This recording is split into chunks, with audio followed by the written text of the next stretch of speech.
Mabuting araw sa inyong lahat. Ako si Juan.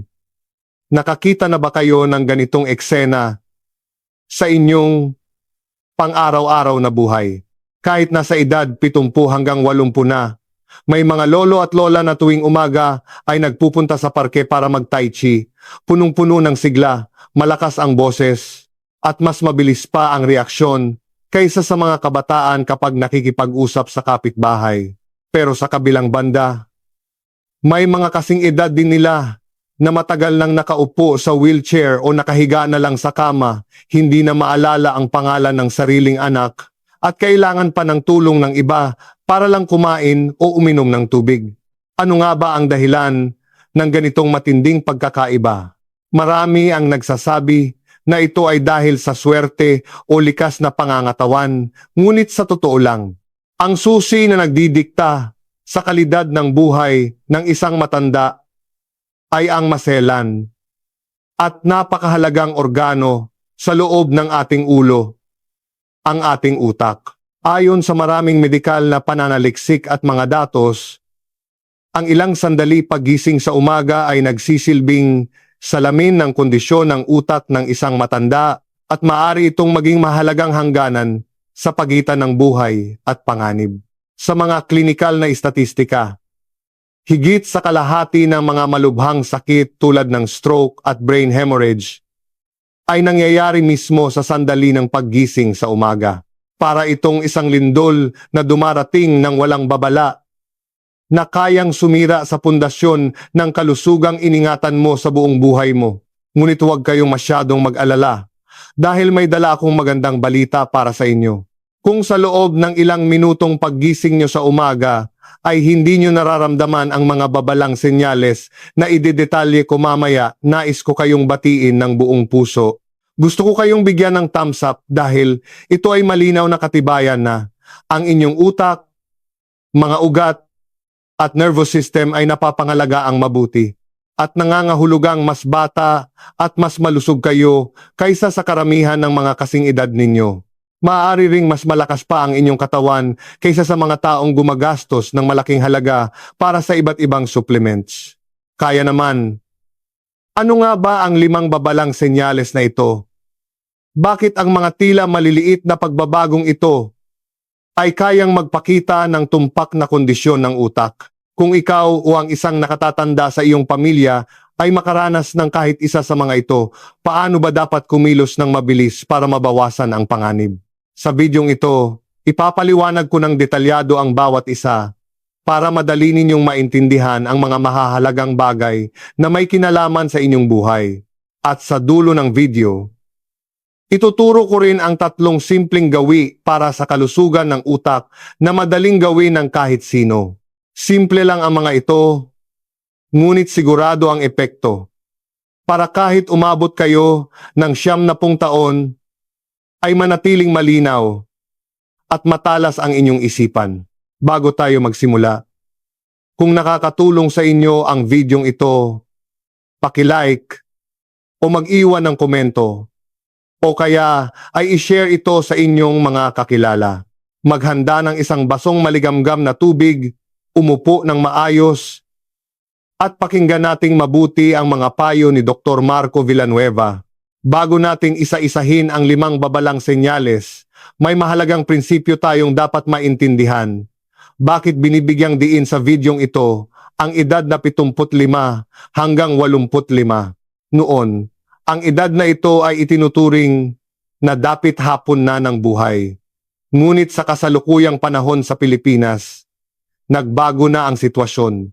Dahil sa pag-unlad ng teknolohiyang medikal at antas ng pamumuhay, ang edad na 70 ay maaari nang ituring na simula ng ginintuang panahon ng katandaan. Sa mga lungsod tulad ng Manila o Cebu, marami tayong makikitang mga senior citizen na naglalakbay pa at nag-aaral sa mga programa para sa mga nakatatanda. Subalit kapag ang orasan ng buhay ay lumampas na ng 75 patungong 85, nagbabago na ang usapan. Sa panahong ito, ang mga function ng ating katawan, lalo na ang sistema ng mga ugat na nag-uugnay sa puso at utak, ay nagsisimulang dumanas ng mga pagbabagong hindi nakikita ngunit totoo. At ang mga pagbabagong ito sa kasamaang palad ay kadalasang hindi na maibabalik sa dati. Isipin niyo ang mga ugat sa ating katawan na parang mga tubo ng tubig sa bahay. Ang mga tubong ginamit ng 70 taon o higit pa ay nagkakaroon ng mga dumi at bara sa loob na hindi natin nakikita. Ganito rin ang nangyayari sa ating mga ugat. Ang kolesterol at taba ay unti-unting naiipon at nagreresulta sa arteriosclerosis at ang mga ugat mismo ay nagiging matigas at nawawala ang pagiging nababaluktot o elasticity. Ang problema ay ang utak ang sentro ng lahat ng ating pagkilos. At ito ang organo na pinakasensitibo at pinakanangangailangan ng dugo at oxygen. Kahit maliit na bahagi lang ng timbang ng katawan ang utak, kumakain ito ng malaking porsyento ng ating dugo at oxygen. Sa loob lang ng ilang minuto na mawalan ng supply ng dugo, ang mga cell sa utak ay maaaring dumanas ng pinsala na hindi nagagaling. Tuwing gabi habang tayo ay tulog, ang ating katawan ay tila nakahinto at ang daloy ng dugo ay bumabagal. Dahil wala ring iniinom na tubig sa gabi, ang ating dugo ay nagiging malapot habang ang tubig sa katawan ay lumalabas sa pamamagitan ng paghinga at balat. Pagdating ng umaga, sa sandaling magising tayo at bumangon, biglang nagiging aktibo ang ating sympathetic nervous system. Parang isang lumang sasakyan na nakaparada sa labas buong gabi, na biglang pinaandar at pinaharurot. Sa prosesong ito, lumalabas ang adrenaline, tumataas ang presyon ng dugo, at bumibilis ang tibok ng puso. Ang biglaang pagbabago sa pressure ng dugo ay nagbibigay ng matinding bigat sa mga ugat sa utak na matitigas na at may mga bara na. Kung ang mga bara sa dingding ng ugat ay hindi makayanan ng pressure, maaari itong pumutok o bumara ng tuluyan na nagiging sanhi ng stroke. Kaya naman ang oras paggising sa umaga ay itinuturing ng mga doktor na pinakadelikadong oras. Ngunit kung ang iyong katawan ay maayos na nakakaangkop sa mga pagbabagong ito nang walang nararamdamang kakaiba, ibig sabihin nito ay maayos na napangalagaan ang iyong cardiovascular system at ang iyong mga ugat ay nananatiling malinis at flexible pa. Ngayon, ating alamin ang unang babalang senyales. Ang matinding pagkahilo sa sandali ng pagbangon sa umaga. Maaaring nakarinig na kayo ng kwento na kahit mahimbing ang tulog, sa sandaling iangat ang ulo sa unan o subukang bumangon, biglang umiikot ang kisame at tila yumayanig ang sahig. Parang kang nakasakay sa maliit na bangka sa gitna ng malalaking alon, hindi makatayo ng diretsyo at nakakaramdam ng pagsusuka. Ang iba ay nakakaranas pa ng matinding takot at kaba. Sa malubhang kaso, may kasama itong malamig na pawis kaya kailangang pumikit at humiga uli ng matagal bago kumalma. Gayunpaman, kailangang malaman na hindi lahat ng pagkahilo ay delikado. Kung puyat ka dahil sa panonood ng TV o uminom ng maraming kape o tsaa kasama ang mga kaibigan sa Manila, o kaya ay may sipon ka, ang bahagyang pagkahilo ay maaaring pansamantala lang dahil sa pagod o mababang resistensya. Pero kung ang pagkahilong ito ay paulit-ulit na nangyayari tuwing babangon ka mula sa pagkakahiga o pag-upo, ito ay ibang usapan na. Sa medisina, tinatawag itong positional vertigo o senyales ng kakulangan ng daloy ng dugo sa utak. Huwag itong baliwalain. Sa gabi, dahil nakahiga tayo, ang dugo ay pantay na nakakalat sa katawan. Pero sa sandaling bumangon tayo, dahil sa gravity, ang dugo ay biglang bumababa sa ibabang bahagi ng katawan. Sa mga kabataan, mabilis mag-adjust ang kanilang mga ugat para itulak ang dugo paitaas sa utak. Pero sa mga edad 75 pataas, ang mga ugat ay matigas na at mabagal na ang reaksyon. Kung may bara na sa carotid artery, hindi makakaakyat ng sapat ang dugo sa utak sa sandali ng pagbangon. Ang resulta ay kakulangan ng oxygen sa utak at hindi paggana ng maayos ng nerves na responsable sa balanse kaya nararamdaman ang pag-ikot ng paligid. Ito ay isang emergency signal mula sa iyong utak. Sa kabilang banda, kung malinaw ang iyong paningin at matatag ang iyong pagbangon nang walang anumang hilo, ito ay napakagandang senyales na ang daloy ng dugo sa iyong utak at carotid artery ay maayos at may sapat pang elasticity ang iyong mga ugat. Ito ang pinakamalinaw na ebidensya na bata pa ang iyong utak.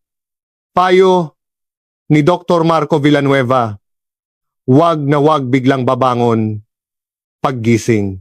Kahit naiihi ka na. Gawin ito sa 3 hakbang. Manatiling nakahiga ng 5 minuto habang iginagalaw ang mga daliri sa kamay at paa. Dahan-dahang tumagilid at gamitin ang braso para maupo at manatiling nakaupo sa gilid ng kama ng 1 minuto bago tuluyang tumayo. Ang simpleng prosesong ito ay proteksyon laban sa stroke. Ang pangalawang senyales na dapat bantayan ay ang biglang pagdidilim ng paningin pagkatapos ng ilang hakbang pagkabangon. Kahit sa mga nakatatanda sa Davao o Quezon City, marami ang nakakaranas nito. Akala nila ay ayos na sila. Ngunit paglalakad patungong banyo o kusina, biglang magdidilim ang paningin na parang may itim na kortinang tumakip sa mga mata. Tumatagal ito ng ilang segundo hanggang 10 segundo bago dahan-dahang bumalik ang paningin. Marami ang nag-aakala na ito ay dahil lang sa panghihina, anemic, o bunga ng katarata at paglabo ng mata dahil sa edad. Ngunit ayon sa medisina, ito ay tinatawag na amaurosis fugax. Bagaman ang pagdidilim ng mata dahil sa biglang pagtayo ay maaaring mangyari sa mga kabataan o sa mga hindi kumain ng maayos para sa mga edad 75 pataas. Ang paulit-ulit na pagdidilim ng paningin habang naglalakad sa patag na lugar ay isang seryosong babala na ang carotid artery o mga ugat sa utak ay masyadong makitid na o may mga maliliit na bara na dumadaan. Ang ating mga mata ay hindi lamang organo para sa paningin, kundi nagsisilbi ring bintana ng daloy ng dugo sa utak. Ang dugo sa mata ay nagmumula sa ophthalmic artery, na unang sanga mula sa carotid artery. Kung ang pangunahing tubo ay may bara, ang unang mawawala ng tubig ay ang unang gripo na nakakabit dito. Kaya bago pa man magkaroon ng malubhang problema sa loob ng utak, ang mga mata na ang unang magpapakita ng kakulangan sa oxygen. Kung ang iyong paningin ay nananatiling maliwanag at walang pagdidilim habang naglalakad ka sa umaga, ibig sabihin ay maayos ang supply ng dugo sa iyong utak. Katulad ng maayos na daloy ng tubig sa ilog Pasig.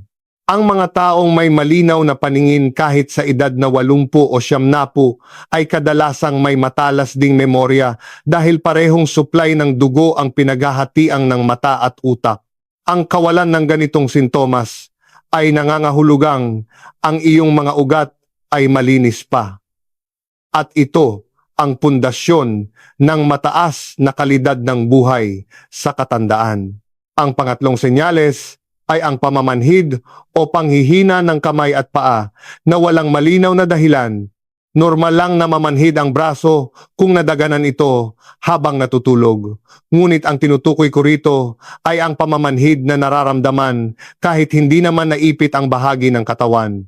Halimbawa, paggising mo ay tila wala kang pakiramdam sa isang bahagi ng iyong mga daliri o pagtapak sa sahig ay parang nakatapak ka sa makapal na buhangin at hindi matatag ang iyong tayo. Sa mas malalang kaso, baka hindi mo mahawakan ng maayos ang toothbrush o mahirapang magbotones ng damit dahil hindi sumusunod ang iyong mga daliri. Huwag isiping dahil lang ito sa pagkapagod o rayuma. Lahat ng ating galaw ay nagmumula sa signal ng utak. Kung sa mapanganib na oras ng umaga ay may maliit na bara sa bahagi ng utak na responsable sa paggalaw, hindi makakarating ang signal sa iyong kamay o paa. Marami sa mga pasyente ng stroke ang nakaranas ng ganitong pansamantalang pamamanhid ilang araw o linggo bago ang malubhang atake. Kaya ito ay isang napakalakas na babala mula sa iyong katawan. Sa kabilang banda, kung pagising mo ay malakas ang iyong pagkuyom ng kamao, matatag ang iyong mga kalamnan sa binti, at magaan ang iyong paglalakad, ibig sabihin ay maayos ang komunikasyon sa pagitan ng iyong utak at katawan. Parang isang mabilis na expressway ang daloy ng signal sa iyong nerves. Isang simpleng test na maaari ninyong gawin ay ang pagpikit ng mata habang itinataas ang dalawang kamay na nakaharap sa itaas ang mga palad sa loob ng 10 segundo. Kung mananatiling pantay ang dalawang kamay at hindi bumabagsak ang isa, magandang senyales ito ng kalusugan ng iyong motor nerves. Ang pang-apat na senyales ay ang kakaibang uri ng sakit ng ulo sa umaga. Hindi ito yung tipong mabigat lang ang ulo dahil sa sipon o puyat. Ito ay isang kumikibot na sakit, lalo na sa bandang sentido, na sumasabay sa tibok ng iyong pulso. Marami ang nag-aakala na natural lang sumakit ang ulo pagtanda at dinadaan na lang sa paghaplos ng Vicks o effervescent oil. Subalit ang ganitong uri ng sakit ng ulo sa umaga ay maaring babala ng mataas na presyon ng dugo. Dahil ang umaga ay ang oras na pinakamataas ang risk ng blood pressure spike. Ang pressure sa loob ng bungo ay tumataas at naiirita ang mga nerves sa paligid ng utak. Parang isang pressure cooker na malapit nang sumabog ang takip. Maaari ring senyales ito na ang mga ugat ay nagkakaroon ng spasms o sobrang lapot ng dugo kaya hindi maayos ang sirkulasyon. Kaya kung paggising mo ay magaan at presko ang iyong pakiramdam sa ulo, ibig sabihin ay stable ang iyong blood pressure at malinis ang iyong mga ugat. Ang ganitong kondisyon ay nagpapakita na ang iyong utak ay gumagana sa isang ligtas at komportableng kapaligiran at mas mababa ang tsansa mong magkaroon ng malubhang sakit sa puso o utak ayon sa mga obserbasyong klinikal. Ang panglimang senyales ay makikita mo sa harap ng salamin sa banyo. Ang pagtabingi ng isang bahagi ng labi o pagiging bulol ng pananalita. Hinihikayat ni Dr. Marco Villanueva ang lahat ng nasa edad 75. Pataas na gawing habit ang pagngiti ng malaki sa harap ng salamin tuwing umaga bago maghilamos. Ilabas din ang dila ng diretso. Ano ang dapat tingnan? Una, tingnan kung pantay ang guhit mula sa ilong hanggang sa gilid ng labi. Pangalawa, tingnan kung parehong tumataas ang sulok ng labi kapag ngumingiti at kung may laway bang tumatagas sa isang panig. Pangatlo, tingnan kung diretso ang dila o kung tumatagilid ito sa isang panig. Panghuli, subukang magsalita ng isang maikling pangungusap. Kung parang makapal ang dila o hindi malinaw, ang pagbigkas na parang may laman ang loob ng bibig.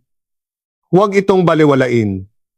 Sa medisina, tinatawag itong transient ischemic attack o mini-stroke dahil nawawala ang sintomas na ito sa loob ng ilang minuto o oras. Madali itong mabaliwala, ngunit ito ang pinakamalinaw na babala bago ang isang malubhang stroke. Kung ang iyong mukha ay simetriko, ang iyong boses ay malinaw at ang iyong pagbigkas ay tumpak. Ito ay patunay na ang iyong brainstem at ang mga nerves na kumokontrol sa mukha at pananalita ay nasa napakahusay na kondisyon. Ito ay isang mataas na pamantayan ng kalusugan ng utak. Kung wala kang nararamdaman sa 5 senyalis na ito, nararapat ka sa isang masigabong palakpakan dahil ang iyong kalusugan ay kabilang sa pinakamahusay sa iyong edad. Pero kung may nararamdaman kang isa o dalawa rito, huwag matakot. Ito ay mahalagang paalala lang ng iyong katawan na kailangan mo na ng dagdag na pag-aalaga. Mahalaga ang regular na check-up sa mga ospital tulad ng Philippine General Hospital o ST. Looks para sa blood pressure at tamang gamot. Bukod dito, may mga simpleng gawi na pwedeng gawin tuwing umaga para protektahan ang buhay ng walang ginagastos. Una, ang pag-inom ng isang basong maligamgam na tubig paggising. Maraming matatanda ang umiiwas uminom ng tubig sa gabi dahil sa hirap ng pagbangon para umihi, lalo na kung may problema sa prostate o pantog. Pero habang tulog tayo, nawawalan tayo ng tubig sa pamamagitan ng paghinga at balat. Kaya nagiging malapot ang ating dugo sa umaga. Ang malapot na dugo ay madaling maging blood clot na sanhi ng stroke. Paggising, uminom ng mga 200 ml na maligamgam na tubig man 35 hanggang 40 degrees Celsius. Iwasan ang malamig na tubig mula sa refrigerator dahil maaari itong magdulot ng biglang pagtaas ng presyon ng dugo. Huwag ding uminom ng tubig na may asin dahil lalong tataas ang iyong blood pressure. Ang dahan-dahang pag-inom ng maligamgam na tubig ay magpapalabnaw sa dugo, gigising sa iyong bituka, at unti-unting gigising sa iyong utak. Pangalawa, baguhin ang iyong almusal. Maraming lolo at lola ang mahilig sa lugaw na gawa sa puting bigas, pandesal o mga pagkaing prito na sinasamahan ng tuyo, bagoong o atsara. Bagaman masarap ito, sa pananaw ng nutrisyon at neuroscience, hindi ito mainam para sa utak ng matanda. Ang mga pagkaing mayaman sa carbohydrates, tulad ng puting bigas at tinapay, ay mabilis magpataas ng blood sugar na sinusundan ng biglang pagbagsak nito. Kaya nakakaramdam ka ng antok at bigat ng ulo pagkatapos kumain. Ang maaalat na ulam naman ay lalong nagpapahirap sa iyong mga ugat. Sa halip na maaalat na ulam, kumain ng isang nilagang itlog tuwing umaga. Ang itlog ay mayaman sa protina at choline na mahalaga para sa memorya at focus ng utak. Palitan din ang puting tinapay ng oatmeal o kamote na mayaman sa fiber. Uminom ng gatas o kung hindi hiyang, uminom ng soy milk. Maaari ring kumain ng kaunting mani o almond para sa healthy fats na nagsisilbing pampadulas sa iyong mga ugat. Ang maliliit na pagbabagong ito sa almusal ay magbibigay ng sapat na enerhiya sa iyong utak para sa buong araw. Pangatlo, panatilihing payapa ang kalooban at maging mapagpasalamat paggising sa umaga. Maaaring isipin nyo na walang kinalaman ang emosyon sa kalusugan ng utak, ngunit ayon sa mga pag-aaral, ang talamak na stress at galit ay naglalabas ng cortisol na nakakasira sa hippocampus, ang bahagi ng utak para sa memorya. Kung paggising mo ay puro galit, reklamo, at pagkukumpara sa iba ang nasa isip mo, tataas ang iyong presyon at mahihirapan ang iyong mga ugat. Paggising sa umaga, buksan ang kurtina, damhin ang sikat ng araw at huminga ng malalim. Bitawan ang mga alalahanin at magpasalamat na ikaw ay humihinga pa at nakakagalaw, ngumiti sa iyong asawa o pamilya. Ang payapang isipan ay nagpapakalma sa iyong nervous system at nagpapanatili ng normal na blood pressure. Ang tatlong paraang ito maligamgam na tubig, masustansyang almusal at payapang isipan ang pinakamabisang proteksyon para sa iyong utak at buhay. Ang mga sikreto sa mahabang buhay ay hindi laging matatagpuan sa mamahaling gamot, kundi sa mga maliliit na gawi tuwing umaga. Sana ang videong ito ay nakatulong sa inyo at sa inyong pamilya. Gusto ko ring itanong, sa 5 senyales na nabanggit, may nararamdaman ba kayo? May gawi ba kayong uminom ng maligamgam na tubig? O ano ang karaniwang almusal nyo? Ibahagi ang inyong karanasan sa comment section sa ibaba para matuto rin ng iba. Ang pag-aalaga sa ating sarili ay nasa ating sariling mga kamay.